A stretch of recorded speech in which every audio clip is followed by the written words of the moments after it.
Hello friends, इससे पहले की वीडियोस में हम लोग तमिलनाडु की भक्ति मूवमेंट को कवर कर चुके हैं। इसके अलावा हम लोगों ने कर्नाटक के भक्ति मूवमेंट, नॉर्थ के भक्ति मूवमेंट, महाराष्ट्र के भक्ति मूवमेंट और जम्मू एंड कश्मीर के भक्ति मूवमेंट को ऑलरेडी कवर कर लिया है।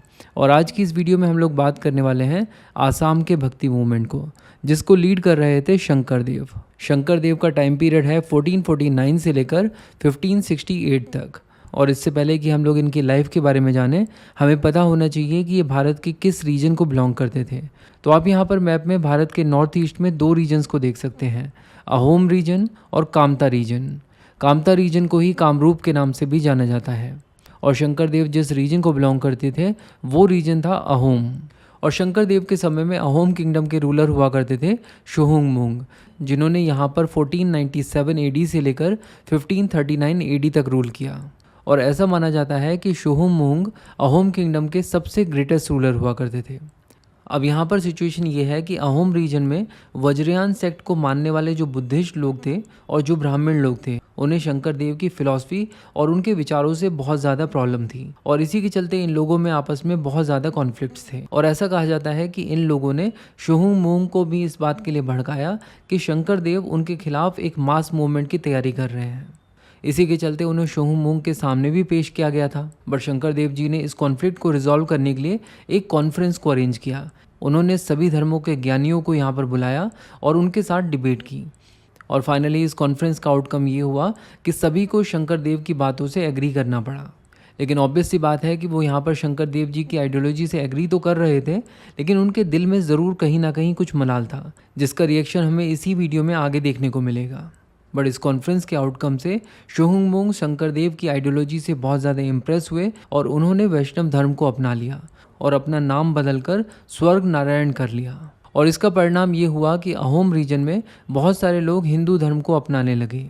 तो हम कह सकते हैं कि शंकर देव जी ने इस रीजन में वैष्णव धर्म को स्प्रेड करने में एक बहुत ही अहम भूमिका निभाई थी। पर इसके बाद 1539 में शुहुंगमुंग की डेथ हो गई और शंकर देव जी के जो अपोनेंट्स थे उन्होंने वापस से अपना सर उठाना शुरू कर दिया। ऐसे में शंकर देव जी ने डिसाइड किया कि वो अहोम रीजन को छोड़कर कामता यानी कामरूप रीजन में शिफ्ट हो जाएंगे। इसका एक कारण ये भी था कि यहाँ पर 1554 में एक नया रूल इस्टेब्लिश हुआ था और ये रूल था नर नारायण का। शंकर देव जी नर नारायण की लिटरेरी एक्यूमेन और मिलिट्री पावर्स से बहुत ज़्यादा इम्प्रेस थे। उन्हें लग रहा था कि क्योंकि कामता में अब स्टेबल रूल होने वाला है और एक ऐसा रूलर है जो लिटरेरी एक्टिविटीज़ को पसंद करता है, इसीलिए शंकर देव जी को उम्मीद थी कि वो अपनी मिशनरी और लिटरेरी एक्टिविटीज़ को कामरूप में पीसफुली कर पाएंगे। और इसीलिए वो कामरूप में शिफ्ट हो गए। बट यहाँ पर भी शंकर देव जी के अपोनेंट्स आ पहुँचे और उन्होंने शंकर देव जी के अगेंस्ट नर नारायण को भड़काना शुरू कर दिया। और एक पॉइंट वो भी आया जब लोगों के भड़काए जाने पर नर नारायण इतना ज़्यादा आग बबूला हो गया कि उसने ऑर्डर्स दे दिए कि शंकर देव जी को हाथों में चेन बांधकर उनके सामने लाया जाए। और इस तरह की परिस्थितियों में शंकर देव जी को कुछ समय के लिए अंडरग्राउंड होना पड़ा था। और इसके बाद लगभग 14 सालों तक वो बिहार, उड़ीसा, महाराष्ट्र और यूपी के तीर्थ स्थानों को विजिट करते हुए घूमते रहे। यहाँ पर गौर करने वाली बात यह है कि अपनी इस पिलग्रिम जर्नी के दौरान शंकर देव साउथ इंडिया नहीं गए थे। चलिए अब बात करते हैं शंकर देव जी की फ़िलॉसफ़ी के बारे में। शंकर देव जी की फ़िलॉसफ़ी को जिस नाम से जाना जाता है वो है एक शरण नाम धर्म। इनकी फ़िलॉसफ़ी ये थी कि एक भगवान के प्रति आप अपने आप को पूरी तरह से समर्पण कर दो। कहने का मतलब ये कि इनकी ये फ़िलॉसफ़ी पूरी तरह से प्योर लव और वर्शिप के ऊपर बेस्ड थी।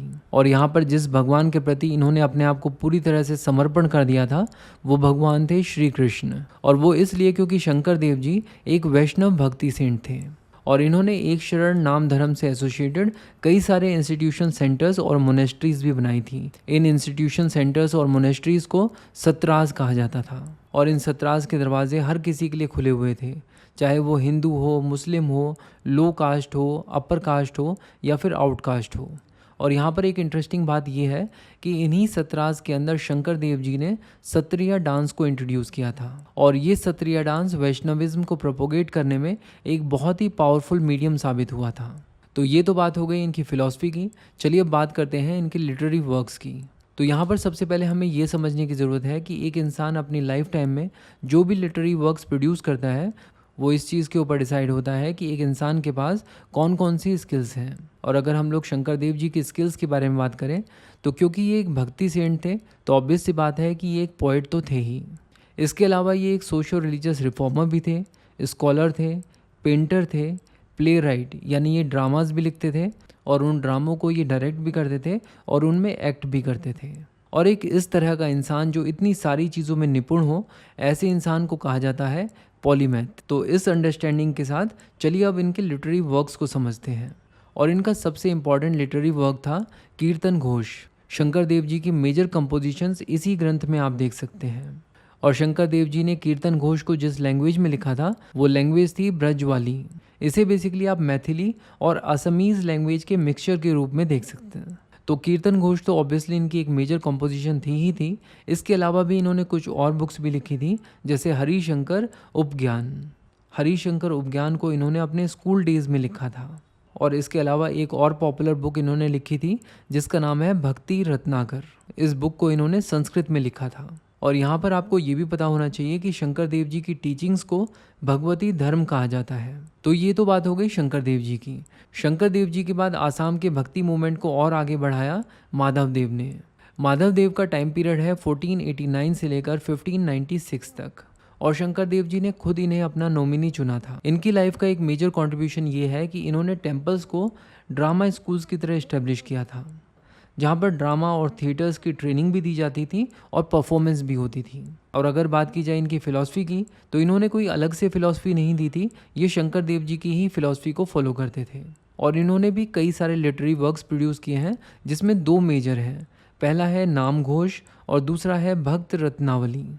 तो ये थी डिटेल भक्ति मूवमेंट इन आसाम की। इंडिया की हिस्ट्री, इंडियन इकोनॉमी और इंडियन पॉलिटी को डिटेल में कवर करने के लिए बुक्स तावा की प्लेलिस्ट को फॉलो करती रहिए। Thank you so much for watching and supporting books तावा।